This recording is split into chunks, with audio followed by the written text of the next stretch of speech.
I was often asked to see my Watson, so here he is. He doesn't actually like sitting up here normally. He'd normally be wriggling. I don't know if it's because you know there's treats here. These are just pure duck treats that I'm giving him because we are trying to figure out his irritable bowel syndrome. So Mummy's going to be doing some cooking for you. Yes. Do you want one more treat? There you go. Then he'll wriggle to get down. That's why he doesn't appear in these videos very much. Want to get down? Yeah, okay. Morning you guys, it's Karen and I have got mostly a beauty haul, but it's only small, and I thought I'd tell you about some other random things that I've got, some earrings and a headband and a couple of things from Amazon. The first thing I bought, let me just do a little swatch for you, is the Hourglass stick foundation. So that's what it looks like.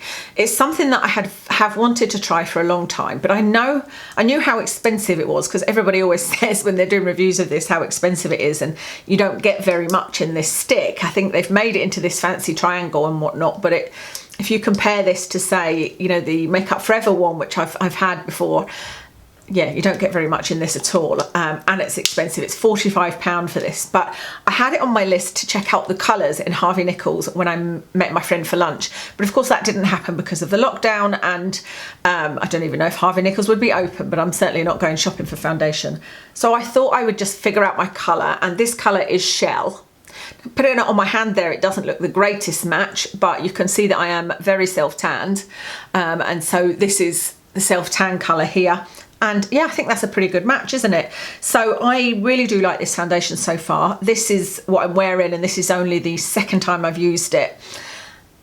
The first time I used it, I thought it looked great and it lasted really well on me. I wasn't sure if it would last all day because some people have said it doesn't, but it did last really well on me. But what I noticed this time, today I was doing my makeup when it was light and I had the curtains right open and like the sun was blaring in, so I could really see the foundation.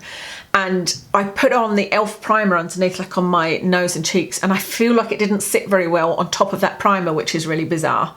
So I'm not sure what's gone on there, but I put it on my nose and it just looked like I had really dry skin, so I took it off and I did it again about 3 times. So I don't know whether that was just the primer, my application technique. I was using a sponge with it. Let me know if you've got this, what you use to apply it. But like I said, I love the simplicity of it, the fact that you can just, you know, put a few stripes on and blend it in. However, I feel like it does need to be blended pretty quickly. So this morning what I did was I did a stripe on my cheek and then blended it in, a stripe on this cheek, blended it in, chin, blended it in, rather than doing all the stripes and blending it in, because then when I got to the last bit, it was sort of too dry. So I suppose in that way it doesn't make it quite as convenient, because normally I just put my foundation all over my face, blend it in and I'm done, you know, whereas this was sort of piecemeal. It was bit by bit. So I don't know. Anyway, that's my current feelings about this, but I thought that it would be nice for a sort of special occasion foundation if it lasted all day and looked really nice. And I do really like it. I also bought their new Veil Eye Primer. I don't know why. I don't know whether I saw a good review or I was just feeling spendy that day and missing, you know, looking around the shops. But I do use eye primers, obviously. But the one that I absolutely love is the Smashbox one. And so, you know, in theory, I should never need to buy another one. The one I'm using at the moment is the Urban Decay Eden. I'm trying to use that one up before using my other Smashbox one. But that's what it looks like. I think because it had a colour, I thought, well, that might be quite nice, because I've been doing a couple of looks. There's a particular look, I might actually do a tutorial for you guys, because for once it's different to my usual eye look. I get a lot of requests for tutorials and I really don't do them anymore. If ever I do tutorials or get readies with me, they're on my Patreon channel. And that's because my eye look is always the same, and I have done a video called How I Do My Eyeshadow. And it's always a colour in the crease that's just a mid-brown, a colour on the lid 3/4 of the way across, and then a dark brown outer corner. That's pretty much it. But I've got this one technique that I've been using for a more sort of natural looking eye almost. And I need to put something that covers my eye and any sort of redness on my eye over it, because I don't put shadow all the way to the middle. You'd understand if I know that sounds a bit wacky, but and I thought this might be it, but as you can see there, it doesn't give much coverage at all. What are you sighing at, mister? So you can see it looks, let me show you there, it looks like it's going to give some sort of colour, doesn't it? But that's that other foundation you can see, by the way, not the eye primer. once you sort of blend it in, there's not really any coverage on it at all. It's transparent, and I could see on my eyes, when I'm putting it on my eyes, I can still see the redness through it. So it didn't really achieve what I thought it would achieve for me. But the other thing I've noticed is I don't know whether it's the eyeshadows or it's this, but my eyes have burnt a couple of times. They felt a little bit sore when I've used this, but I have been using shadows. I'm going to show you one of them that I used in here that are either glittery or, like this one is a red one. Now interestingly, I have used this today, and this sort of pinky red eyeshadow is from the Urban Decay Backtalk palette, and my eyes aren't sore at all today. They feel absolutely fine, which would suggest it isn't this, it's the eyeshadow. And normally this type of colour would hurt my eyes. So I'm not sure, I'm undecided on this. It's probably a good primer. It's not as good as my Smashbox. And when I used it with one of the shadows in this palette, I'm going to show you, the eyeshadow completely creased. So again, I don't know whether that was the eyeshadow, but it's nothing special so far for me. And then I got this, was a sample, you got 2 samples with the 2 Hourglass products I got. I think I got it from Cult Beauty, and you got 2 free samples. I got a Charlotte Tilbury lip gloss, which I didn't like. It was just your typical sticky lip gloss that I'm not a fan of. And then I got this mascara, which is called Legendary Lashes. And I wanted to try this because I'm sure I've heard people raving about this. That's the brush there. Nice enough brush. Went on nice enough. Crumbled. There was crumbles all under my eyes for the rest of the day. It drove me mad. I had to keep on, you know, getting a brush and flicking them off. It looked terrible. So not a fan of that mascara. Next is the Revolution Matte Base Pore Blurring Full Coverage Foundation. I bought this quite a while ago. This isn't a recent purchase because I wouldn't feel right going in and looking for a foundation now. But I was going in to get something else and they still had all the sections open, you know. Anyway, I bought this and I think this is terrible. I'm sure some of you said you use this and get on really well with it. I like the colour. It's F3. And I liked how it felt going on, and I thought, oh, this is feeling promising, you know. But after I'd put powder on it, which was actually the Revolution powder, because I love the Revolution powders, it looked terrible. It looked so cakey and broken up before I even started my day, you know. But I wasn't going to like take all my foundation off, so I left it on, and it just got worse and worse and worse. So for whatever reason, this just doesn't work for me and my skin. So that's a no. The last makeup item is this. This is the one I was talking about that I had issues with, and it's the Violet Voss Les Macaroons. I don't think I've tried any Violet Voss shadows before. I'm thinking, did I buy a nude palette? I can't remember. But I had seen this a few times and thought, oh, perhaps that's the way of trying the Violet Voss shadows, because, you know, I'm just curious. And this is what they look like, and they're really pretty looking. I didn't realise how glittery they were in the picture. And I have used that one there, that one down there, and I also used this one up here.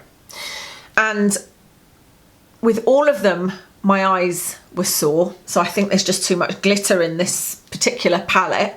And with that one there, it completely creased. And, you know, like there was a gap in my eyeshadow, and I didn't have runny eyes. You know how sometimes I get watery eyes and that makes my eyeshadow come off? I did not have watery eyes. I had used the Hourglass primer, and I rarely have that happen with eyeshadow. If an eyeshadow creases on me, it's a surprise, you know. I'm like, wow, like, it was really, really unusual. So yeah, it's a shame because it's a really pretty palette, and you can see like that's a colour that I do really like. There's some really lovely colours there, and I wanted to try maybe the green or maybe this beautiful blue. Look at that.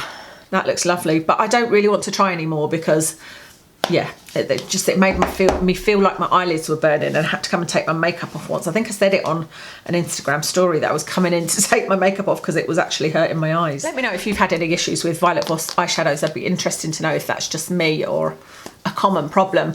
And I've put some items on my birthday list. My birthday's on the 3rd of June, and Kev always asks me for a few makeup ideas, and then he also has a few ideas himself. Oops, so that'll be interesting. I'll be getting some new makeup then. That's all of the makeup I bought. I bought a couple of hair care items. These are both shampoos. Okay, so the story behind buying these 2 shampoos is, you guys know I'm trying to convert my hair care to cruelty free, and that is not easy at all, because I want to use a cruelty-free but affordable shampoo and conditioner. And I don't think that should be so difficult. I had the perfect conditioner in the Boots Sun, Swim and Gym range, and then they changed it. So I've got a couple of good conditioners, but they're more expensive and still not as good as that one.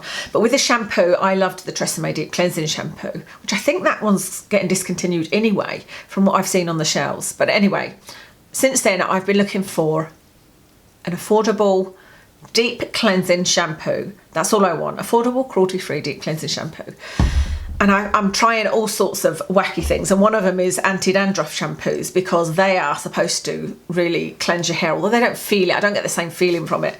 But what I had read was that Sainsbury's are Leaping Bunny certified for their own brand things. And so I had a look in their hair care aisle while I was in there doing some shopping and bought these two. So I bought the anti-dandruff shampoo by Sainsbury's and the apple shampoo by Sainsbury's. And they're both really odd. They were so cheap. This one was like 80 pence or something, ridiculously cheap. And actually, when I was a lot younger and a lot skinter, I did used to use just own brand shampoo and conditioner on my hair. So let me tell you about this one first, because I used this one. You can see I only used this once, and that's how much I used. It was right up to the top, so I did have to use quite a lot. This is just so thin, it's like water. And you guys know I like a thin shampoo, but my goodness, it was one of those where you really had to, like, you know, you put it in your hands and you're like, literally, like, you have to get your hands up and like throw it into your hair. Otherwise it's just gonna all like run down, you know, down the plug hole. It was like that. I was like, oh my goodness, like quickly throw it in your hair. You'd almost be better going like that with it, you know, squirting it on your hair like that. And I didn't get an awful lot of foam from the first wash, so I washed it again and used a bit more, and it was absolutely fine. My hair didn't feel squeaky clean. This doesn't say that it's a deep cleansing shampoo. I don't love the smell of apple. I don't like fruity things. It's not too strong. It just smells like a typical shampoo, if you like. But this was absolutely fine. It wasn't anything. I didn't love it. Like I said, didn't get that squeaky clean feeling that I am craving that I got with my Tresemme Deep Cleansing Shampoo, but it will do, you know. I am going to use this up. Then on to this one. This one is terrible. It's so bad. It smells lovely actually, which is a shame, but I've never used a shampoo like this in my life. I was telling Kev about it afterwards. I was like, well, it's like I was using jelly, and I am not going to use this one up. I'm going to use it for cleaning maybe, you know, I'll maybe put it in the toilet and clean the toilet with or something like that. But when you pour it into your hands, it's like jelly and it just like falls off your hand. So weird. So again, it's another one that it was difficult to get onto my hair, but when I put it on my hair, it's like it wouldn't, what's the word, absorb, it wouldn't foam up. Certainly there was barely any foam from it. It wouldn't, you know what I mean? What am I talking about? It wouldn't break up. It didn't disappear from being, you know, I could still see these clumps of shampoo in my hair. It was the most bizarre thing ever. And so I used more and and then I rinsed it out. And normally on the second wash, you get a bit more foam anyway when you're using shampoo. So I did that and it was still terrible. You know, like I'd put it in my hair, but then it would just sort of rinse out and I could see the clumps of shampoo going down. I was like, this is just bizarre. Some cheap shampoos are just odd. It was actually somebody around here that said to me she was using a shampoo from Sainsbury's and she was, you know, converting to cruelty-free as well. So I'll have to ask her exactly which one she was using. Thinking about it, I think she's moved away. Let me know if you've tried any Sainsbury's shampoos and they're good, because these certainly were not. Like I said, this one was okay. This one was terrible. Don't get that one. My husband uses anti-dandruff shampoo and I'm not even going to give this to him. Like I said, I'm going to use it for cleaning. Okay, that's makeup and hair care. I didn't buy any, all the skincare I've bought has been SPF that I talked about in my SPF video, but I have bought a few jewellery items and I bought this headband and I just love it. I bought this from Pretty Little Thing.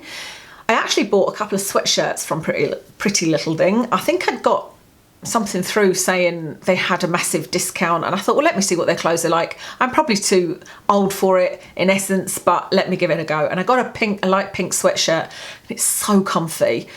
Kev says it's not really what suits me, and I know that because it's really baggy. I like really baggy things, but I think sometimes they just make you look bigger, you know, but it's super cozy. So I bought another couple of sweatshirts from them and I noticed this headband and I just thought that is lovely. So you'll see me wearing that in a video at some point. I think it was £4. And then I bought some earrings from Pretty Little Thing. So these ones, I think these were £6. And I also bought these, which I love because you guys know I'm into my hoops. But these are beautiful, lovely and sparkly, but they've got kind of a cross on them. You see that? Aren't they pretty? So love them. And that's everything I got from Pretty Little Thing. Like I said, I bought another couple of sweatshirts, which I bought one in red, and the red is lovely. It's just plain. It's literally just a plain long sleeved baggy sweatshirt.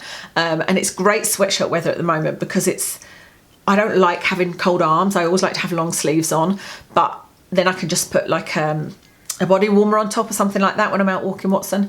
And I got a pale blue one, and the pale blue I just think is one of those, it's sort of washed out, doesn't look that great, and doesn't really suit me colour. But they were so cheap that I was like, that's okay. Then I bought some earrings from Amazon.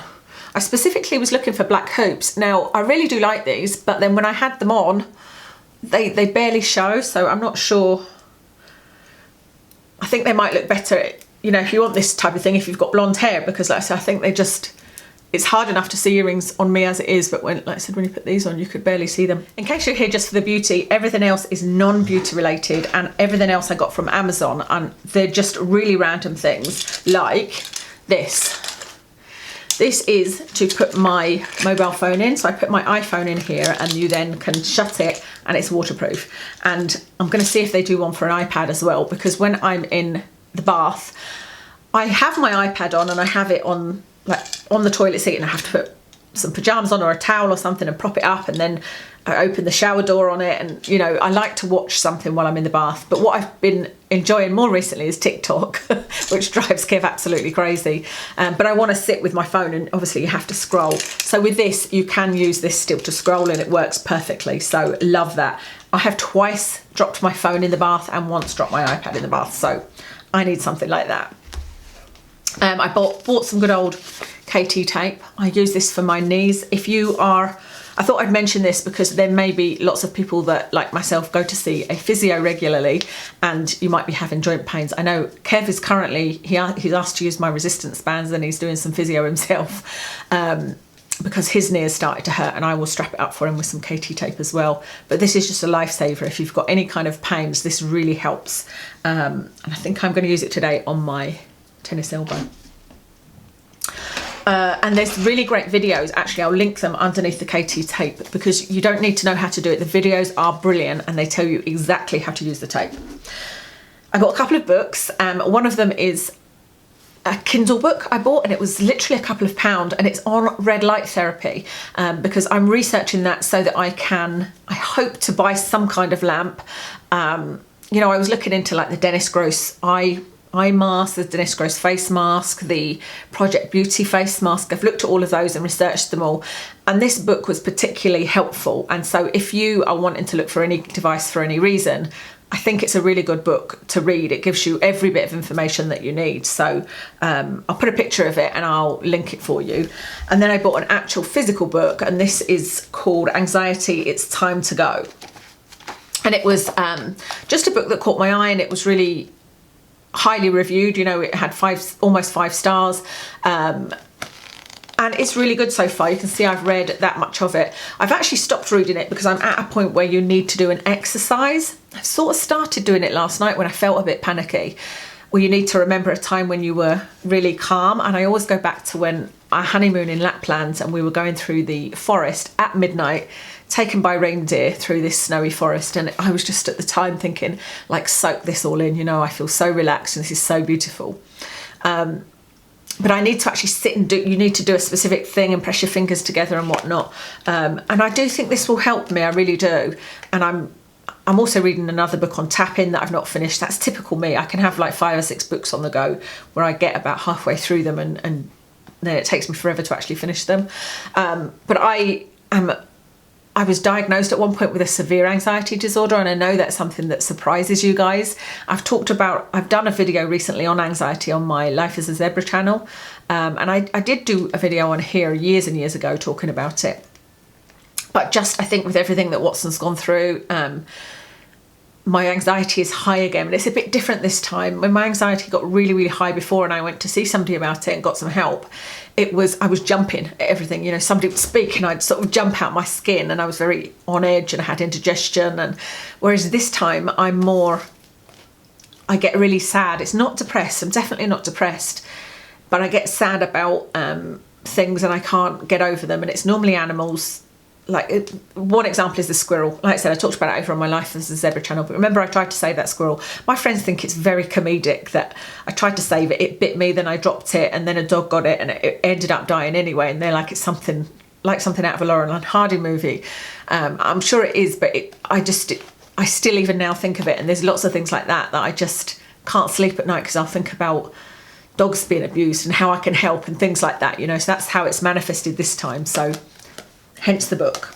So far I would recommend it. It's using NLP techniques, so neuro-linguistic programming, which I've read a few books on before, and I do think would be helpful if I would just sit down and actually do the exercises. One other thing I bought is for the garden that I wish I'd have discovered years ago, and it's called Wet and Forget, and it's just, I think it was about £25 for, would it be 5 litres?